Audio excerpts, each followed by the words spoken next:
আপনি যদি চিন্তা করেন যে দেয়ার আর মানে সার্টেন টাইপ অফ কোম্পানিজ, এক ধরনের কোম্পানি আছে দেখবেন আপনি যদি ওদের মানে ইয়ারলি টার্নওভারটা ক্যালকুলেট করেন দেখবেন প্রত্যেক বছর লস মেক করতেছে, প্রতি মাসে লস মেক করতেছে। আমি নাম নিচ্ছি না, দেয়ার আর সাম ই কমার্স যারা সারাদিন আমার সামনে অ্যাড আসে, প্রতি মাসে 2 কোটি টাকা বা 1.5 কোটি টাকা বা 1 কোটি টাকা ধরেন বার্ন করতেছে, মানে ইউটিউবে গেলেই তাদের অ্যাড সারাদিন।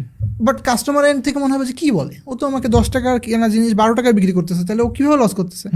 ও ডেভেলপ করার জন্য লস করতেছে, ওর এমপ্লয়ি অনেক বেশি, ওই কারণে লস করতেছে। এখন এখানে একটা জিনিস আছে, if you are the CEO, আমি তো যেহেতু আমার সৌভাগ্য হয়েছে আমি সব সিইওদের সাথে কাজ করতে পারছি, সো আমি ওই ভিশনটা কিছুটা ক্যাচ করতে পারছি। জিনিসটা হলো যে ধরেন একটা কোম্পানি 10 বছর আগে শুরু হয়েছে, 10 বছর আগে, 10 বছরে প্রত্যেক বছর মানে প্রত্যেক মাসেই সে ধরেন 50 লাখ টাকা করে লস করছে।